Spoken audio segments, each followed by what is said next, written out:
gonna come over? Come into the light, Jeremy. Come into the light. Oh. Let's get started. I've been thinking a lot about nostalgia lately, How these guys, how these men, these people, I guess you would say, how they get old. They get older like Jeremy here, and they're still trying to hold on to their childhood. Look around me. Look what I'm wearing. I'm trying to relive my days on the football team. And back when I was in high school. And look at that. We got a toy over there. We got toys. We got posters. I had that Pulp Fiction poster above my bed since I was 13 years old. Yeah. And that Ed Wood poster, same time period. Those were original, folks. I think. Maybe not. My point is, nostalgia can be a good thing. Nostalgia can be a bad thing. I know it gets a bad rap. A lot of people say it's no good. It's no good. Nostalgia is no good because it makes you. If you don't have the right kind of brain for it, it can do something like make you think that America isn't great anymore. And your brain just wants to make it great again. To go back to the time of your youth when you had your own separate drinking fountains. You know what I'm saying? When you had your own swimming pools, where you go to the public pool and certain people weren't allowed in there and you could have it all. When it was great. And in case you can't tell, I'm being sarcastic, okay? But that's the danger of nostalgia, trying to get everybody to go back to a time period in which you think the world was better and you'd stop at nothing to get there, Take advantage of people's nostalgia so you can brainwash them and make them think this is the way to go. This is the way to go to make it great again. We gotta hit with these people right here. These people right here who have progressed and come of age in the last 2 decades. You gotta push them back down. You gotta push them back down. Hold them under the water. Hold them under the water. That's the dangerous type of nostalgia. But the good kind, the kind that I like, is a nostalgia for aesthetic. It's a nostalgia for aesthetic for a simple time. I don't want to go back to the early 1980s. Are you kidding me? We had the Cold War going on out there. We were under threat of nuclear annihilation. Okay? In the mid-1980s, what did you have? AIDS. AIDS. And it's real, folks. Real. Not a hoax. Although if the internet was around in the 1980s, you would have had people saying that it was a hoax created by Fauci or whoever. I think it actually was Fauci around in the same time period. But what my point is, no matter how warm and fuzzy you get looking back at the old days, back when you were the team captain, it makes you, no matter how warm and fuzzy that is, you're forgetting the bad stuff. There's always bullshit going on. I wrote a song about that too. I wrote a song about coming of age. I write songs about a lot of things, okay? And this is something that I'm very interested in, okay? Is nostalgia, but the good kind of nostalgia. Yeah. So what do I mean? What do I mean by that? I got two top titles here that kind of cover this, okay? I'm gonna start with a little thing called Stranger Things 5. That's 5 fingers there. You hear this show? You ever hear this one, Stranger Things? It's on Netflix, okay? And I know it's got some mixed reviews, this season 5. The actors are too old in people's brains, but let me tell you something right now, okay? Let me tell you something right now. This show was lightning in a bottle, okay? I remember back when it first started, season 1, I was still getting... Well, I think my mom, Janice, was still getting Entertainment Weeklies back then, and I was thumbing through one. I was over at a house one day thumbing through it, and I saw an advertisement for a show called Stranger Things, and it had like this 80s style artwork.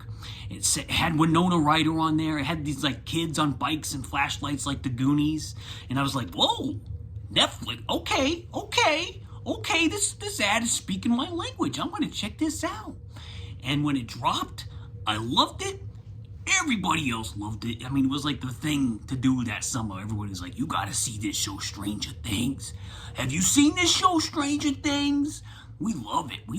Oh my God. It's like everything that you love about the 80s, like Stephen King, Nightmare on Elm Street, all the horror, all the Goonies, all the Lost Boys, all Winona Ryder's, all mixed up into one. You hear this show? You watched it? And guess what? We all watched it and we all loved it.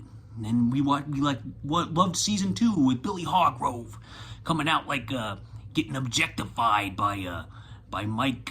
What's his last name? You know, the guy with the face. You know, his mom. You know, she's obsessed with Billy Hargrove coming out of the pool. One of the greatest moments in television history. And then you had season 3. You know, you had season 4. That was, I think, right after the pandemic or something like that. And then you had season 5, which is what I just watched. And the finale, which is what I just watched. And guys, I loved it. Okay? I loved it. I'm still in that same mindset of when Stranger Things first started, and I'm just tickled pink to be a part of it. Like, this is history, folks. You know how people talk about the last episode of MASH and Cheers and Seinfeld? Were you there? Well, guess what? You were there now. If you weren't there for those, you were there for Stranger Things. That doesn't mean you have to like it, but it's just one other piece of the puzzle that adds to the thrill of it. You know, the monoculture is dying. Okay, this is one thing we can all kind of latch onto and say, hey, this was great. These actors were great. These characters, we loved them. We all wanted to see what happens. What happens to Eleven? What happens to the sheriff guy? What happens to Winona Ryder? Hopper. What happens to him? We all wanted to see. What happens to Will? Why is his nose bleeding? We wanted to see it all, and we did.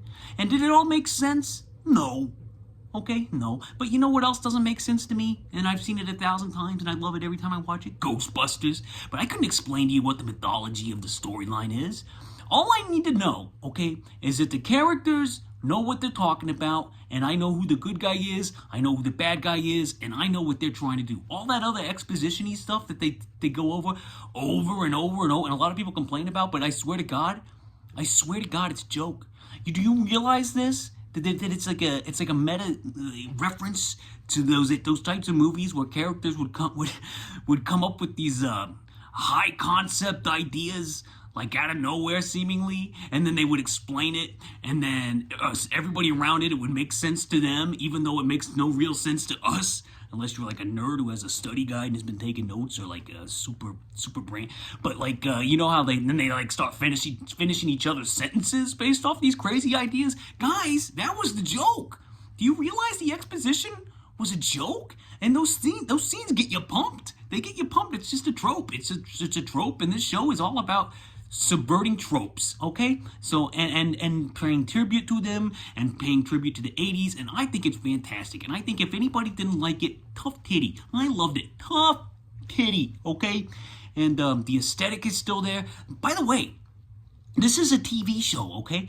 And the effects are incredible. Like, I watched some of those Lord of the Rings movies, you know, from the 2000s, the early 2000s, and you got Legolas, and you can tell when the animatronic CGI Legolas takes over and he looks all rubbery and fake. Guys, there's none of that in this. I think the special effects in Stranger Things Season 5 and all the other seasons are fantastic. And this is a TV show. Netflix pulled out all the stops, gave them the budget they needed to do the story right, and this is real deal. This is the real deal. In my opinion, Stranger Things 5 is the real deal. It's not perfect, but what is? You gonna tell me Halloween is perfect? I give that 5 thumbs, but you know what? It's got some flaws, people. It's got some flaws. It's got some story flaws, plotline flaws. Like, why are they driving in daylight to the babysitter and then the next cut, it's dark out? Where'd they go in the meantime? Nobody ever explains it. It just goes from day to night, but it's a 5-thumb classic regardless. There's no perfect movie, no such thing. But you know what is perfect in here? How does it feel in here? How did the actors do? How did the directing do? How did the writers do? I'll tell you how it did. Stranger Things 5 thumbs up and a heart. That's right, and that's for the whole series. I love Stranger Things. You're tired of it. Everybody's gotten on the bed. Shut up. Just like what you like. Who cares what everybody else says? Who cares what your Twitter says? What your Instagram, what your TikTok, what your Blue Sky, what your Facebook? Who cares? Like what you like, love what you love, and I'm on board. Stranger Things, 5 thumbs up. And a heart on Letterboxd. Yeah. Okay. And speaking of nostalgia, the next one, The Running Man. You guys hear this? You see the original movie? Okay, so I see a lot of mixed things about this one too, but it's the same thing. Edgar Wright is making a tribute to 80s action films, okay? Like dystopian action films. That's what he's doing. So he's using tropes. He's using cheese. He's using cheesy dialogue. All of this is by design. You think Edgar Wright doesn't know what he's doing? Okay, so maybe it's not entertaining to you, all right? Maybe you read the book and the movie doesn't live up to the Bachman book. Maybe you read the book, but the movie didn't live up to that. Okay, well, that's fine. That's fine. But guess what? It lived up to it for Jeremy. You know why? Because I never read the book. And you know another thing? I didn't really like the original movie. So you know what? I like this one a lot. The Running Man. You got the Running Man. You know, he's like you know how they had the long walk in September, and then in like November the Running Man came out. You know, I thought that was funny. Did anybody notice this? The Long Walk and the Running Man, both Bachman or Stephen King books, and they both came out in the same year. I thought that was really funny. What a coincidence. What a small world. But anyway, yeah, it's about this guy, played by Chad Powell. Chad Powell? Is that his name? Glenn Powell. And he's got that smarmy look to him, but I like him. I like Glenn Powell. He's also like kind of a movie nerd. I heard him on an episode of the Rewatchables. I can't remember what they were watching. Some sort of dystopian thing. Maybe I can't remember what it was. But he knows his stuff. You know, he knows about movies. He knows about story. He's a good guy. I vouch for Glenn Powell. And you see him all over the place now. Excuse me, snotty. And you see him all over the place right now, so maybe he's in danger of getting overexposed. But in a culture where the monoculture, I hope I'm using the right word, but in a culture where the monoculture is dead, seeing Glenn Powell all over the place doesn't really mean much. Just like that Pedro Pascal, the Mandalorian, he's all over the place too. Yeah, can you remember that year when Tommy Lee Jones was in everything? And then I swear to God, a little slight tangent here, but I was watching a movie one time in like the year 2002, and there were like 5 previews at the beginning, and every single one of them had Naomi Watts in it. And when they'd run down the cast list, all of them would say, Naomi Watts, and Naomi Watts, Naomi Watts, Naomi Watts. What happened to her? She is good. She is good. I loved her. What are they talking about? I got some notes on this one. I took them down. It's been a few days since I watched it. Let's see. Hot wife. There's a hot wife in this one. Yeah. There's a baby who's sick. And Glenn Powell, he needs to get the baby some medicine. He goes to the black market. That medicine doesn't cure anything. It just keeps the symptoms down. He's got to take care of his family in a dystopian world where he can't find a job because he's been blacklisted. So he watches these TV shows, these game shows, these reality shows on TV, and he's like, I'm going to go try out for one of them. But I'm definitely not going to try out for the Running Man because you get killed doing that shit. And I'm definitely not doing that. So he goes down there, and of course, he gets picked up for the Running Man. And he does it because they're offering him oodles of cash right now where he can send it to his wife and she can go get the baby fixed up and they can live happily ever after. And he can try to win this competition, you know. The guy that runs it, like the Vince McMahon guy that runs it, played by Josh Brolin, he really sees something in this Glenn Powell, and he wants to make sure that that he gets involved, and he's like the main top guy. He's gonna push him as like the top guy, like the Hulk Hogan of this season of the Running Man. So that's what happens. These streets look familiar when they're all like on fire and stuff. I don't know. I feel like I've been seeing that somewhere lately. I don't know. People just like clashing with the authority. You know, everything seems to every movie that came out last year seems to be about something that's happening out that window there. And I don't know. It's escapism and fantasy to try to overcome it. That's for sure. And I also, it makes me realize, how do people watch this and not realize that if you're on one of the teams, you're on the team of Josh Brolin and the Force, the militia, the regime. That's the good guys to you? Because that's what you're doing. Do you not realize that? How do you not realize that? I don't know. I don't understand how people do it. Are they stupid? I don't know. But this is where we're headed, folks.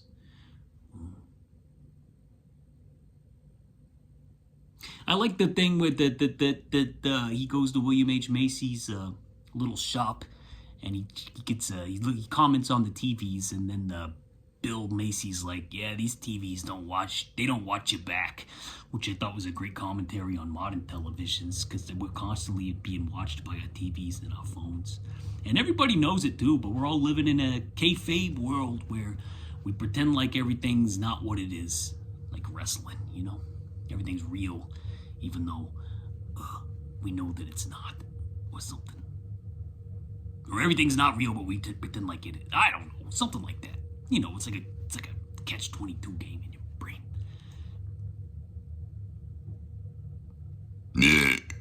Excuse me, I thought that was going to be bigger. I'm sorry about that.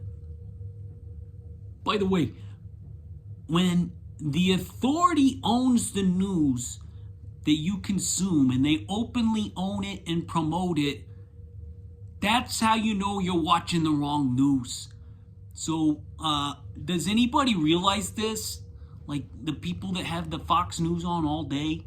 I'm just curious. Do you realize who's running it? The affiliation that is biased? Think about it, folks. We gotta use our brains here. The Running Man knows it. You should too. Just a little life hack, if you haven't realized it already. Same with CNN and CBS now too, by the way. Don't get your news from those places. Garbage. They're rags. You know, whenever you see a comment on the internet, oh, you use that source? That's a rag. It's a rag, that's what they always say. Okay, well, it's not a real rag, it's a digital rag. You know, those digital rags that you use to wipe your digital face with? I'm getting off on tangents here. I'm not getting off. Oh my God. I'm not getting off. I'm just like going off on tangents. It's what I do. You can turn this off whenever you want. I don't care. What else we got here? There's a remake of Home Alone in the middle of this with Michael Cera playing Macaulay Culkin, and it's fantastic. It's got a cool set piece set to a Rolling Stones song. This is Edgar Wright at his best, folks. People say he doesn't have it anymore. Guys, I'm telling you, this sequence is fantastic. It's great. What are you watching? You weren't feeling pumped during that? You weren't feeling pumped? I was feeling pumped, and I thought it was great. Very, very entertaining. I'm not the bad guy. So yeah, as far as the mixed reviews goes, what do you gotta ask yourself, what is this actually? It's a throwback action movie that knows what it is. It ridicules it, hits you over the head with its on-the-nose commentary. It knows exactly what it is, and it accomplishes everything it sets out to do. Social commentary, I'm reading here. Social commentary, satire, kick-ass action scenes. If this was in the 80s and you grew up on it, everybody in the reviews will be talking about how great it is. You know why? Because you got the nostalgia. That's why you go back to these movies and you look at them and you still love them. Because you got the good kind of nostalgia. But I'm telling you, folks, when you watch a new movie, you gotta pretend like it's already been out for a while so you can accept the flaws more and kind of get that little endearment in there and kind of get what it's going for. No movie's flawless, all right? We gotta be careful about what movies we're dismissing as good and bad. I'm not saying you can't like them, okay? I'm not saying that, but I'm just saying overall reviews. I'm talking about the overall reception. People need to get into a proper mindset, okay? You know, I'm gonna keep you in the mindset because I'm a positive reviewer, okay?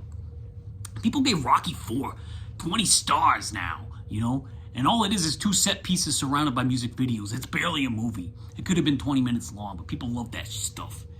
And, that's entertainment, my friends. That's entertainment. Yeah. Okay. So if you want to talk about a bad movie, let me mention one that I watched on Tubi Friday. Don't Go in the Woods. That's a bad movie. You gotta watch the bad ones to remind yourself that The Running Man is good. The Stranger Things is actually really good. Because Don't Go in the Woods is not good. That's like on par with The Room and Plan 9 from Outer Space. Swear to God, the level of incompetence is so bad that you can't take your eyes off of it. But it's bad. Like, objectively speaking, the acting is hilariously bad. Like, if you get a group of people together to watch Don't Go in the Woods, you're gonna be in for a good time. You're gonna be in for a good time because it's that bad. It's so bad. I hate the thing, and it's so bad that it's good because it's still not good. It's so bad, it's entertaining. That's what it is. It's so bad that it's entertaining. Yeah. Okay. And this morning I watched, let me see if I can set this up. Hold on a second. That's just a tissue box. Ooh. Oh, can you see that? Shit. It's not working very well, but that's the poster for Mr. Holland's Opus. I can't get it framed right, but that's what it is. And this movie Speaking of nostalgia, it takes you from the 1964 when Richard Dreyfuss's character is 30 years old, a young man of 30, and then he starts teaching these kids, and he hates it at first because he wants to spend all his time writing this shitty opus symphony that he's been working on. And hey, I write shitty songs too, so believe me, Mr. Opus, I know, Mr. Holland, I know, okay, I know.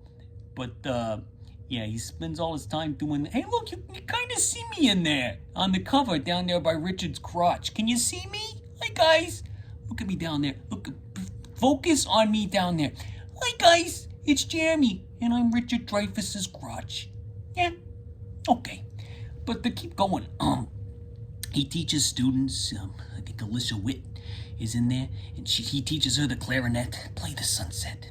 So this has got a lot of cheesy stuff in it, but it's also good. I like it. I probably got a little drench of nostalgia in there for me, and I like how it kind of goes through the decades. You know, it starts in the 60s, goes in the 70s, goes into the early 80s, and then it does a hard cut to the mid-90s, the modern times, where there's rap music playing and the boys are holding hands, and we're in the home stretch of where we're at now. Looks like, starts out looking like the 60s, and it ends up looking like Scream Part 1. So, that's fun. It's really cheesy, though. Like, the score that they use in this, not the needle drops, those are all good, but the score they use is so over-the-top, sentimental, Oscar Beatty crap that it kind of ruins the music. And a lot of mid-90s movies did this. The American President, I remember, was in the... Like, they just hit you over the head with this sentimental... Like, it's just too much. It's too much. Scale the score back, okay? Only one guy can do scores like this, and his name's John Williams, and he's good at it. Everybody else doing this type of crap.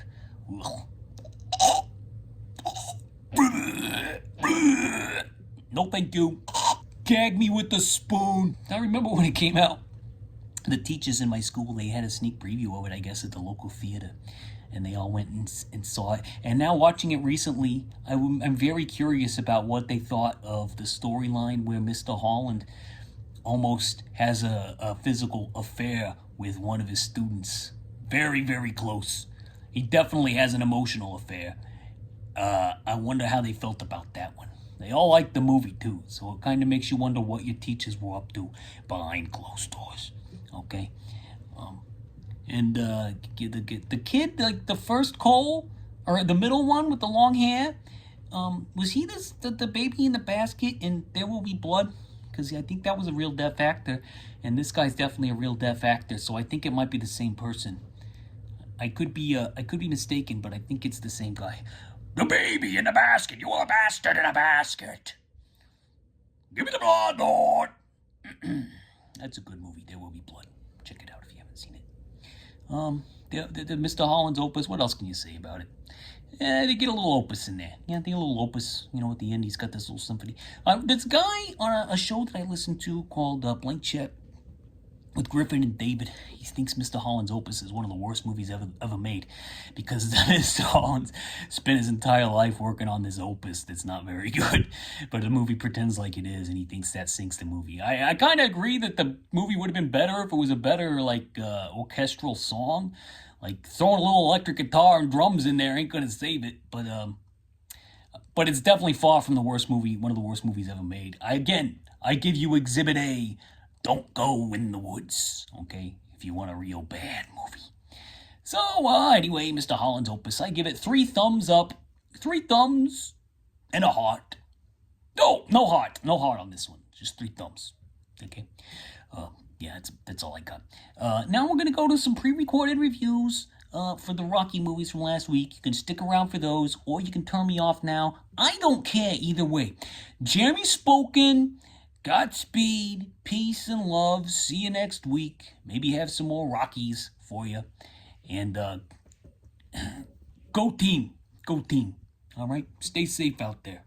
It's a dangerous world out there.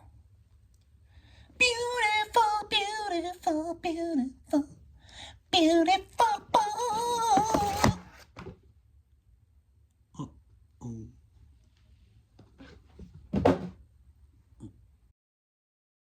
guys, Jeremy here, just popping on for a quick review. Rocky 3. You know, what the thing I like about this franchise is that you can track film stock over the decades. That's any long-running franchise. James Bond, you can do it with 7-Up. You ever see that one? That's a good one.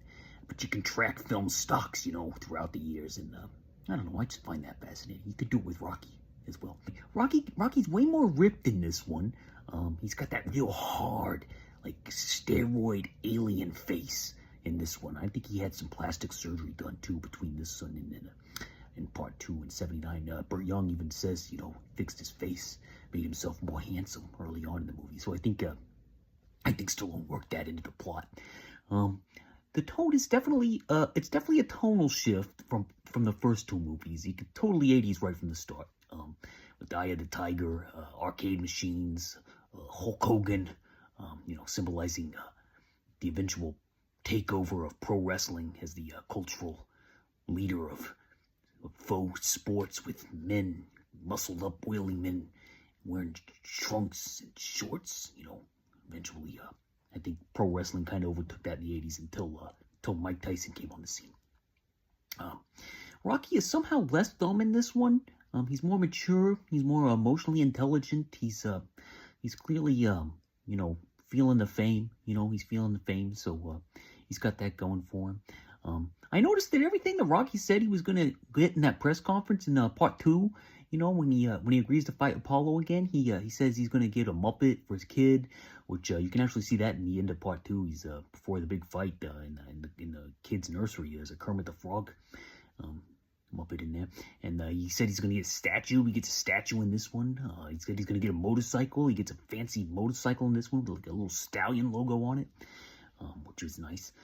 So everything he said he was gonna do in part 2, he eventually gets. Between this one and part 2, Mickey, when he's talking to Rocky about having this last fight with Mr. T, another a big sign that in the 80s, he says that everybody retires. Rocks, presidents retire, generals retire, and someone should let our current Congress and senators know about this, because I'm pretty sure there's people in Congress right now that were still in Congress when this movie came out. So maybe somebody should talk to them about hanging up the old boots of the old Congress. Get some fresh meat in there, if you know what I mean. And I think you do. What else?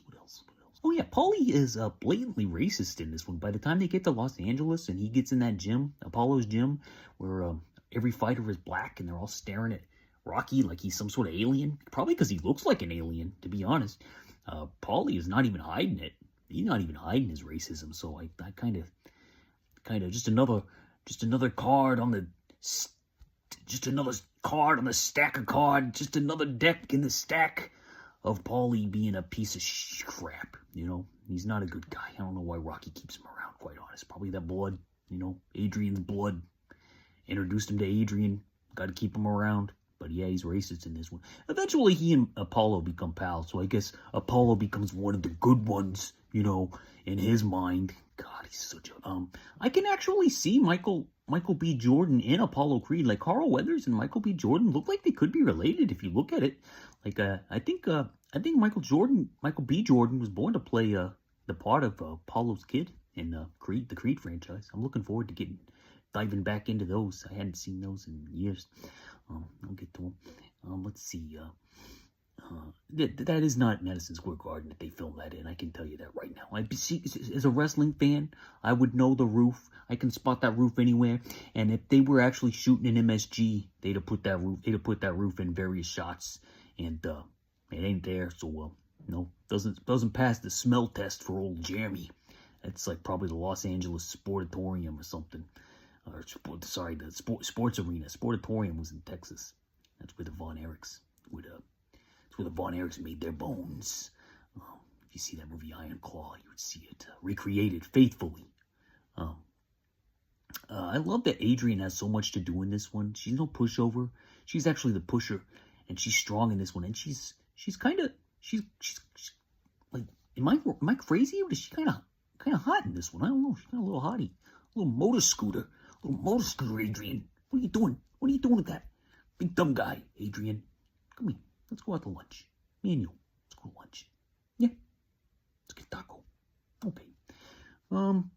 Let's see. I love those big, like, plastic, rubbery looking red and yellow boxing diapers that they're wearing in the last scene. Those big, cod pieces, like a Clockwork Orange style. I want to get one of those yellow ones and just walk around. I want to get one of those yellow ones and just walk around town wearing one of those big boxing diapers. I think people would like that. It's got a nice shape to it. Makes you feel like a real man. Something I would be interested in. This big boxing diaper. The last scene between Rocky and Apollo is so flirty. I'm sure it's been said ad nauseum, but it's the truth. I feel like these guys are gonna fight, or they're gonna do something else that starts with an F, and I'm there. Either way, I'm there for it in the front row. Too bad that freeze frame happens, because I have a feeling something went down in that ring in the 1982 between Rocky and Apollo, and I would have been there for it. I would have been there. So yeah, 3 big thumbs up for Rocky 3. And then I'll probably edit this into my regular video. So back to your regularly scheduled programming. Yeah. Okay. All right, we're full on in the 80s with this one. It's got that clean mid-80s film stock on as that 1970s look of the first 2 movies. What else happened here? It's got that robot. The robot makes a grand entrance. A polarizing robot. Polly's robot. I think he turns it into a sex robot. Let's see what else. I think Apollo's going through a midlife crisis. Going through a midlife crisis of sorts. You want to see Midnight Crisis? What's going on there? But anyway, this movie is essentially 2 big, great boxing set pieces surrounded by 1980s style music videos and editing by Sly. So if that's your thing, and rah rah USA, then this is probably your favorite entry. But I like a little bit more character. Even though Rocky does seem to be back into his regular character that he was in the first 2 movies. In 3 he kind of seems a little smarter. It doesn't really seem too much like Rocky in Part 3 in my opinion. But in this one he's dumb again, and he's at least consistent with the first 2 characterizations of the character. But yeah, he's all in on the excess with the robot, and I don't know. There's just not much of a story here. It's just a real quick one. Like, they could have just made like a 20-minute short film of Rocky versus Drago, and it'd be just as good. I'm kind of curious to see this Stallone director's cut that he did during COVID, where he got bored and he decided to redo the movie as like a heavy drama. Kind of want to check that out. I think it's on AMC Plus. I might go ahead and check that out too. In pieces though. I can't sit through more of these Rockies today. I've had enough. By the way, I noticed my tracksuit here. If you look, get a shot of my arms. That's the same thing the Russians are wearing at the end of the movie. Even the same brand, Adidas. What are the odds of that? I guess I'm a Russian now. I'm sorry to break it to you this way. I guess I'm a Russian. Go Ukraine. Go. Pro Ukraine. And anyway.